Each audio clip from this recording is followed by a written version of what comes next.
Good day mga kapanor. So konting kalaman lang, dagdag kalaman, lalo na sa mga nagmamaneho ng truck. So alam niyo po ba kung ano itong hawak natin? Yan, ito. So ito po yung tinatawag na wheel nut indicator. O sa mga truck drivers dyan,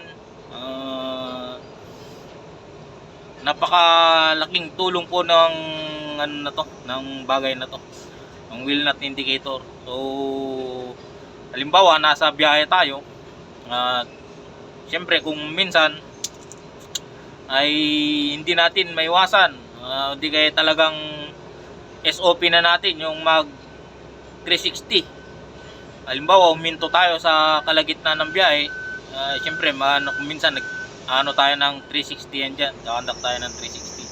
So yung wheel nut indicator na yan mga kapanor, napakalaking tulong, dahil hindi naman po pwedeng hawakan yung, kung minsan hindi natin pwedeng hawakan yung stud ng basta-basta o di kaya wheel nut, dahil kung minsan mainit po yan.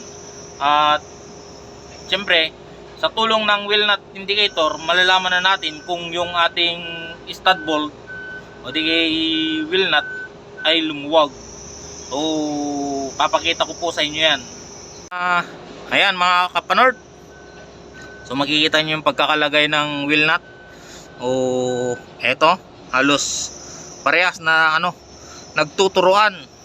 So pag may isang pumaling dyan, malaki yung paling na, halimbawa eto lumis na papunta dyan o di kaya papunta rito, ibig sabihin po niyan maaaring yung stud o di kaya wheel nut na yan ay lumuwag na.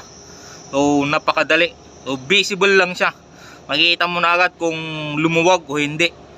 So yan po yung gamit ng wheel nut indicator. Sana ay makatulong po yan sa atin yung konting kaalaman na yan about sa wheel nut indicator natin mga kapanord. So pagbago ka lang sa aking YouTube channel, don't forget to subscribe and click the notification bell para laging may update sa ating bagong videos. So thank you, bye bye.